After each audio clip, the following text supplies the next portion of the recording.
Bonjour à tous, bonjour à toutes, bonjour à celles et ceux qui sont au milieu, juste pour faire chier Rowling. Bienvenue dans le café du Rendal qui vous accueille pour vous proposer sa critique des Animaux Fantastiques 3, Les Secrets de Dumbledore. Un film qui est né sous le symbole de la polémique. Ça a commencé avec l'acteur qui joue Grindelwald, donc qui était Johnny Depp, qui, suite à son procès avec Amber Heard, et avec, alors plus précisément qu'avec Amber Heard, parce que celui avec Amber Heard, il vient de démarrer, mais son procès avec le Sun, je crois, qui avait lancé le dossier avec Amber Heard et tout le bordel, a été viré du rôle de Grindelwald, et ne récupère donc pas ce rôle qui est maintenant confié à Mads Mikkelsen. Donc c'était déjà le premier scandale du truc, notamment parce que tous les partisans de Johnny Depp ne sont pas du tout fans du fait que lui on l'ait viré, alors que Amber Heard, elle, est toujours dans Aquaman 2. Ensuite, il y a eu une autre polémique juste avant la sortie du film, il y en a d'autres, mais je vais faire celle-ci parce qu'elle concerne les personnages, les méchants. C'est que Ezra Miller a été arrêté il y a quelques jours avant que sorte le film, du coup en salle, pour une altercation dans un bar. Donc lui aussi, il est un petit peu dans la merde, sa carrière a l'air même d'être un petit peu mise en suspens, on n'est pas encore trop sûr, mais apparemment, enfin voilà, c'est même pas sûr que même Credence, je vous préviens j'utilise les versions anglaises, hein, parce que c'est tellement compliqué. Credence, donc, pourrait ne pas revenir non plus dans le film suivant, ce qui est aussi quelque chose d'assez particulier.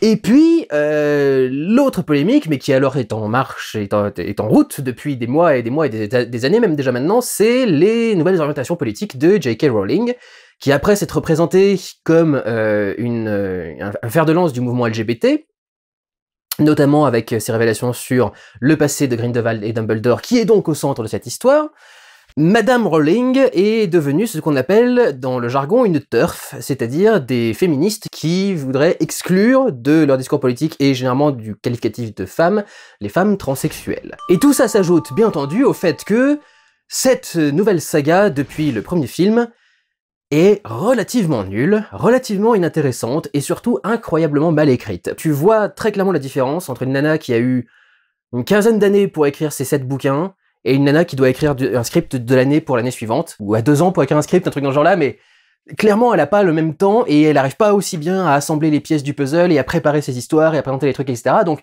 tu mets tout un tas de polémiques en plus sur une saga qui à la base n'attire pas franchement le public. Faut dire quand même que cette... j'aurais dû faire la blague au tout début, mais cette tenue est donc une tenue traditionnelle de sorcier.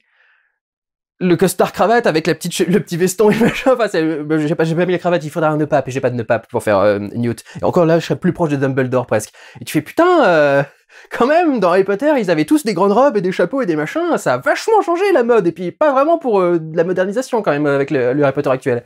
Non seulement une saga qui est pas très bonne, et en plus des polémiques au-dessus, on commence un peu à se demander est-ce que ça a vraiment l'intérêt cette saga, et la réponse avec ce 3e épisode, c'est que non, ça n'a aucun intérêt. Je me suis fait chier comme un rat mort, et ça tient en bonne partie au fait que l'histoire c'est pas du tout où elle va, et notamment c'est pas qui est son personnage principal. Et ça se sent notamment dans ce film-là, pour faire un petit résumé de l'histoire quand même, parce qu'on se concentre sur un groupe de 4, 5, 6 personnages par moment, alors pas tous extrêmement importants, il y en a une notamment c'est l'assistante de Newt, ça fait 2 films qu'elle est là dans le fond et qu'elle sert 1 ou 2 fois par film, et c'est la même chose ici, mais on suit ce groupe de 5 ou 6 personnages pour la simple et unique raison que, à la fin du film, pendant le climax, il va falloir essayer de dérouter les troupes de Grindelwald, et donc ils veulent qu'il y ait 6 doublures de Newt dans la foule pour pouvoir, du coup, perdre leurs attaquants. Et le truc, c'est que ces 5 ou 6 personnes sont là pour servir à cette fin, mais pour le reste, n'ont absolument aucune utilité.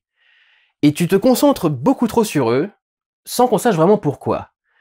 L'idée globale étant que donc il faut qu'il y ait ces 5 ou 6 personnes pour arrêter Grindelwald vers la fin, puisqu'il y a une élection qui est en cours dans le monde des sorciers. Grindelwald vient de faire une entrée surprise parmi les candidats, et avec beaucoup de manipulation notamment, beaucoup de propagande, il essaye d'acquérir légitimement le pouvoir, et notamment un des éléments qui va lui servir à ça, qui est donc la raison pour laquelle Newt est dans cette histoire, qui s'appelle les Animaux Fantastiques, alors qu'elle s'intéresse pas du tout aux Animaux Fantastiques ou à Newt, mais à Dumbledore et à Grindelwald. Le truc qui est dans son plan, c'est qu'il a besoin d'un petit animal particulier qui est réputé pour être absolument pur, Alors il me semblait que c'était les licornes, les êtres les plus purs du monde magique, et que c'est pour ça que Voldemort buvait leur sang, etc. Mais non, apparemment, il y a d'autres animaux encore, qui sont des espèces de brebis, de biches, qui font la courbette face aux personnes qui ont le cœur pur, le cœur 100% pur. Et donc Grindelwald a tout un espèce de plan pour récupérer une de ces créatures, la mettre de son côté, et essayer du coup d'avoir cette créature pour prouver, vous voyez, je devrais être votre leader, la créature le prouve, et donc élisez-moi, donnez-moi les pleins pouvoirs, et on va foutre la merde. Et donc le souci, c'est que les 5 personnages, donc il y a Newt, son frère, il y a une prof de zoologie quelconque, enfin une prof quelconque qui est à Poudlard, il y a Jacob, donc, le moldu qui a été rajouté depuis le premier film. Il y a l'assistante, donc, de Newt. Et puis, il y a Dumbledore lui-même, on va dire. On va l'ajouter au truc. Et il y a un autre personnage, c'est un des héritiers Lestrange. Comment il s'appelle? Youssouf. Youssouf Kama. C'est lui le 6e, plus que Dumbledore qui vient se rajouter dans ce truc-là. Et le truc, c'est que aucun de ces personnages ne sert à quoi que ce soit de l'histoire. Même pas Newt et son frère, qui sont limite un peu plus présent que les autres. Le bon exemple, c'est Youssouf Kama, justement, parce que donc sa sœur est morte à la fin de l'épisode d'avant, tuée par Grindelwald. Et il va chez Grindelwald pour essayer de faire de l'espionnage. Et genre, il y a une scène pour te montrer qu'il arrive chez Grindelwald et une scène pour te montrer qu'il part de chez Grindelwald. Vraiment, ça doit être le maximum de ce qu'on lui dédie comme scène. Il lui arrive des trucs un peu particuliers, genre Grindelwald le force à oublier sa sœur qu'il a tuée juste avant, et qui est quelque chose qui le motive beaucoup et qui fait une bonne partie de sa personnalité, lui aussi. Ça sert vraiment pas à grand chose, ça revient pas vraiment dans l'histoire, il a pas l'air d'être particulièrement détruit par ça. Il est dans le film en coup de vent, quoi, il passe, il s'en va. L'assistante de Newt, c'est exactement la même chose.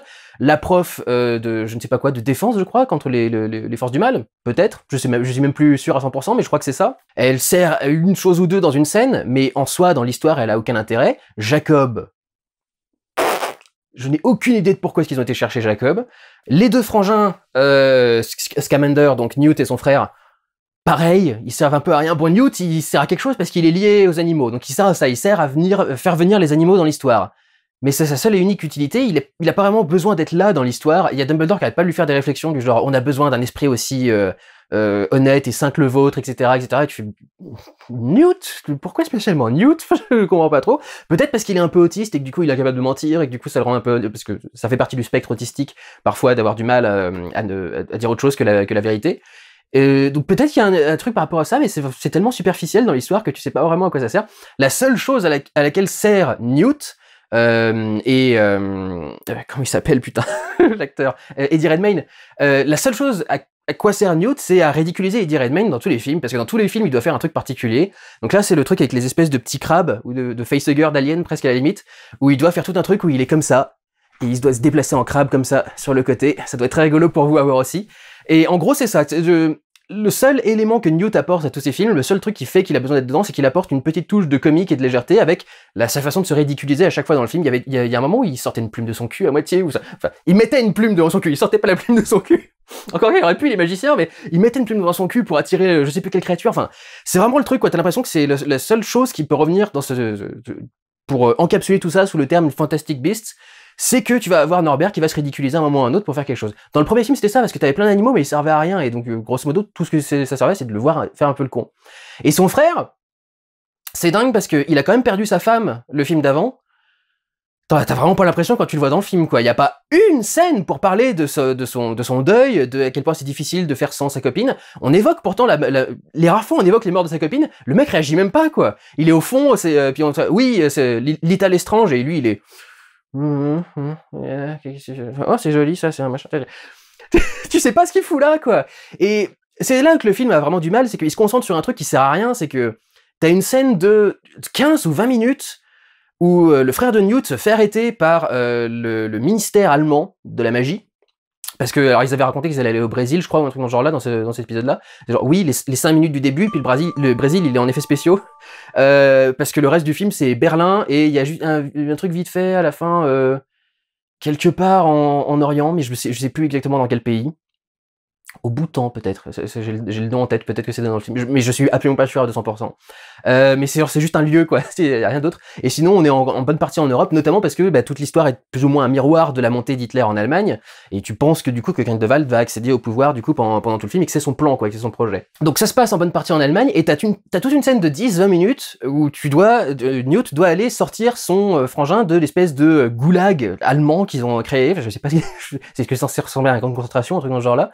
Une sorte de prison, mais alors une prison dont je comprends pas l'intérêt parce que les gens sont accrochés à leurs cellules, suspendus par les pieds, avec des créatures qui veulent les bouffer partout, dont une grosse au milieu qui doit garder en principe toute la prison, mais la créature régulièrement va buter et bouffer des gens. Et tu fais, s'ils sont emprisonnés, c'est qu'a priori, à un moment ou à un autre, soit tu veux les libérer, soit tu veux t'en servir pour qu'ils te donnent des informations ou quoi que ce soit. Tu vas pas juste les garder dans une geôle comme ça dans un coin pour rien. Enfin, il y a un moment ou un autre, c'est autant directement les buter, quoi. Et en fait, du coup, tu comprends pas à quoi sert ce truc. Est-ce que c'est censé être un truc pour enfermer les gens, genre une sorte d'Azkaban, ou est-ce que c'est censé être, je sais pas, une chambre d'exécution, un truc dans ce genre-là, mais tu t'arrives vraiment pas à comprendre quel est le sens du truc, quoi. Peut-être que c'est censé être une métaphore des camps de concentration. Ce serait bizarrement foutu. Mais bon. Why not? Il y a pas de travaux à faire dans le truc. Donc, bon bref, c'est bizarrement foutu comme idée. Et puis pareil, on consacre un petit peu de temps aux méchants du coup, mais tu comprends jamais véritablement où est-ce que son plan va aller, parce que c'est de la magie et tu sais jamais quel est le sort avant que le sort soit utilisé. Et surtout, on a vachement mis l'accent sur Credence pendant tous les films précédents. Et alors là, dans ce film-là, mais s'il y a 2 scènes où il parle, c'est vraiment le maximum, quoi. Et c'est ça qui est vraiment assez révélateur dans la nullité de l'écriture de Rowling quand elle doit faire au jour le jour l'écriture, quand elle peut pas vraiment se préparer à l'avance, faire un long plan bien détaillé, etc., savoir où elle veut aller. C'est qu'elle arrive pas du coup à faire une saga correcte, elle arrive pas à mettre les éléments en place les uns après les autres, et quand tu mets un élément en place, il sert quasiment à rien dans le film d'après. Donc c'est assez terrible en termes d'écriture. On pourrait peut-être du coup revenir aussi sur 2 petits points polémiques du coup que j'ai évoqués au début.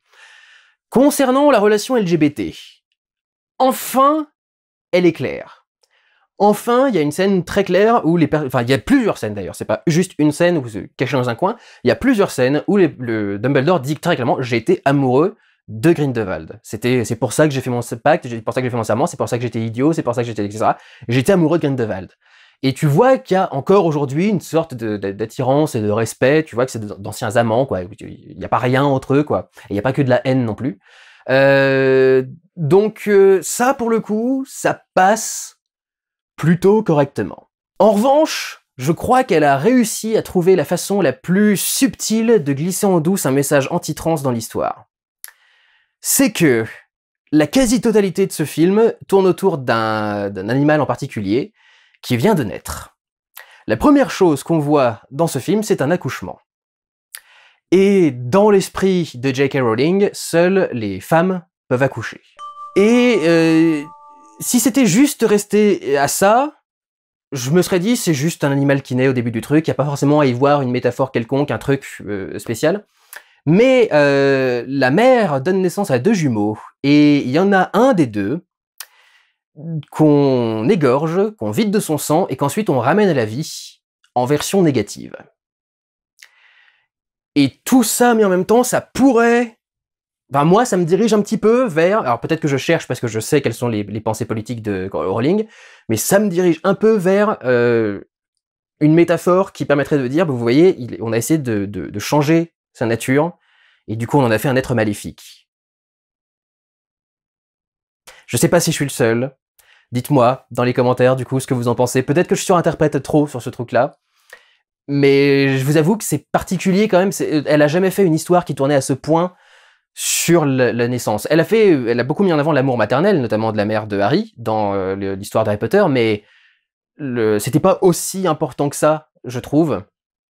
Et là, le fait qu'on insiste pour avoir une naissance, on voit même la poche du placenta qui s'ouvre ensuite, ou c'est peut-être un œuf, mais qui s'ouvre ensuite pour laisser naître le bébé. Il y a quelque chose quand même d'assez direct dans la façon de montrer la naissance.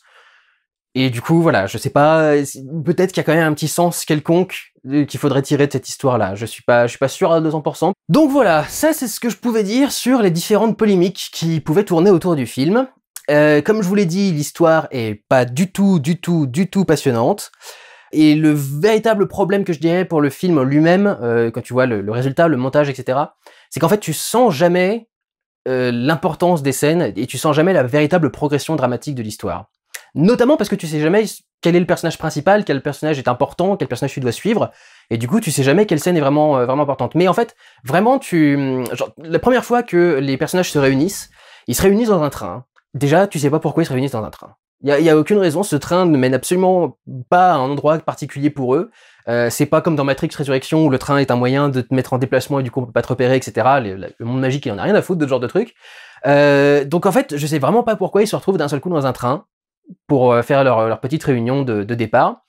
Et cette scène, tu sens qu'ils essayent d'en faire un truc un peu, ce qu'ils appellent en anglais quirky, qui est un petit peu rigolo, un peu étrange, un peu bizarre, dans le sens charmant. Et je crois notamment qu'il essaie de faire tourner ça autour du personnage de Newt, qui va avoir des passages où il va être silencieux, où il va être gêné, où il va pas oser parler, etc. Et ça pose des tonnes de problèmes. Enfin, déjà, tu sais que le personnage de Newt, il s'est un petit peu justement éveillé au monde depuis les 2 premiers films. Il est plus aussi renfrogné et aussi, pas renfrogné plutôt, mais renfermé plutôt, et isolé par rapport aux autres. Peut-être du coup parce qu'il est autiste. Moi, je dis, moi j'appelle ça les aventures du vétérinaire autiste. C'est comme ça que j'appelle les créatures fantastiques. On a vu qu'il était beaucoup plus à l'aise avec les gens depuis 2 films. Donc le voir comme ça, qui bégaye et qui ose pas parler aux gens, et qui ose pas, ça a du mal à marcher. Et tu sens jamais la dynamique commencer à fonctionner. Tu sens jamais les personnages vraiment bien se répondre les uns aux autres. Tu sens jamais les scènes arriver naturellement ou être provoquées naturellement, etc. T'as toujours l'impression que c'est genre, on te raconte ça, puis après je sais pas quoi raconter. On va les faire aller là, puis ils vont faire ça. Et puis il y a vraiment un truc comme ça. C'est genre, ils sont en train de parler à côté du comptoir du train. Et t'as Newt qui veut commencer à faire le grand discours et il s'éloigne d'un seul coup pour se mettre au fond. Et tu te dis, il va chercher quelque chose, enfin, je sais pas, il y a sa mallette qui est au fond, un truc genre là. Non, c'est juste, il va se mettre au fond, et puis il attend que les personnages viennent, et il y a ton assistante qui fait, ah oui, et elle commence à se rapprocher, et puis ils viennent se mettre en cercle devant lui, et tu fais, et tu pouvais pas parler 2 mètres à côté, en face du comptoir du bar, c'est quoi ce délire? Et en fait, c'est vraiment, ça paraît peut-être absurde ce que je suis en train de dire comme ça, mais toutes les scènes fonctionnent comme ça. Tu comprends jamais pourquoi est-ce qu'on est là, pourquoi est-ce qu'on fait ce qu'on doit faire, pourquoi est-ce que ces personnages-là sont importants, pourquoi ils ont décidé de se retrouver ici. Il y a jamais de force et tu sens jamais la progression dramatique, tu sens jamais qu'il y a quelque chose de plus important, de plus grave qui vient d'arriver. Le climax par exemple, le climax à la fin dans ce petit village où il y a une élection, etc. Tu devrais te dire ça doit être du coup le truc de ouf, ça finit sur toutes les basses et tous les trombones et tous les machins qui font un boum avec Grindelwald qui a le pouvoir et qui est devant tout le monde avec sa baguette en train d'envoyer des trucs, etc. Et t'imagines une énorme baston ensuite, etc.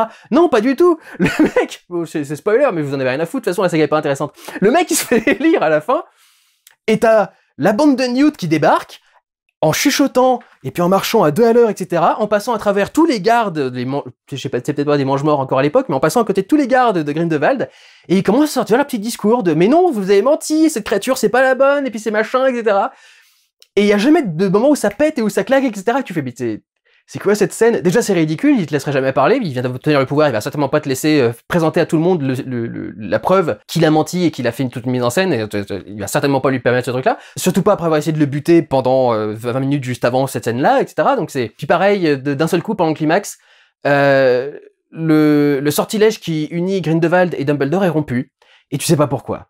Il t'explique vite fait après, alors lui il a essayé d'attaquer, et moi j'essaie de défendre, et du coup ça a pété le sortilège. Et tu fais, ce truc existe pour que si vous étiez en confrontation d'idées à un moment ou à un autre, vous ne puissiez pas vous affronter.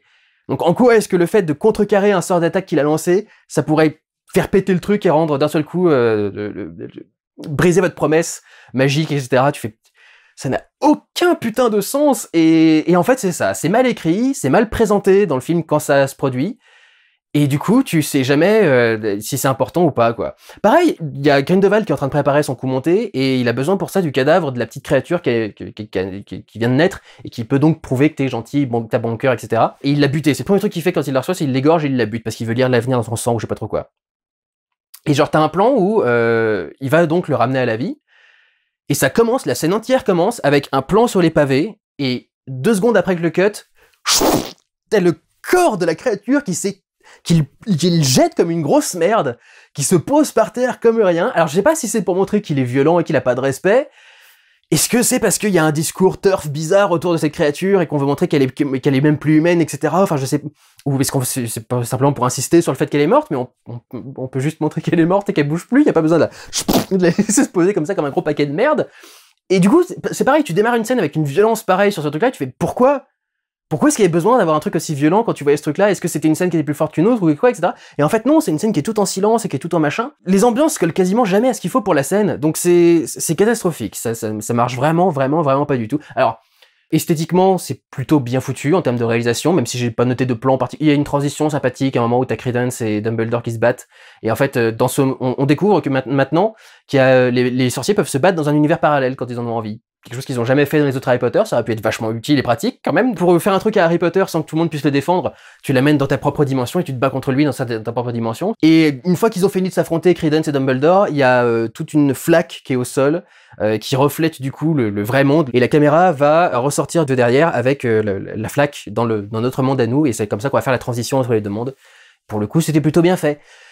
Les effets spéciaux sont vachement bons. Il y a aucun moment où il y a un effet qui te sort du film, et c'est le truc des films Warner généralement, c'est que les effets spéciaux sont irréprochables. Jamais tu vois une doublure numérique, jamais tu vois qu'un effet spécial est rajouté en plus dans un film Warner. La musique aussi, les environnements, encore une fois, elle crée un monde et elle continue à augmenter maintenant le monde des magiciens, notamment tout le détour en Allemagne par exemple dans ce film-là, ou dans les pays un peu plus exotiques. C'est pas suffisamment devant la caméra pour que ça puisse prendre le pas sur le reste. C'est quelques petites miettes de décors un peu nouveaux, un peu intéressants, de nouveaux sorts, de nouveaux trucs, et de choses qui reviennent également, genre Dumbledore, Poudlard, etc. Mais en soi, c'est pas vraiment assez présent devant la caméra pour servir à quoi que ce soit. Donc, si vous y allez pour les scènes d'action, ou si vous y allez uniquement pour l'univers des sorciers, ça peut vous plaire. Vous pouvez toujours y aller. Sinon, je vois pas vraiment de raison de gâcher son argent et son temps à aller voir ce film.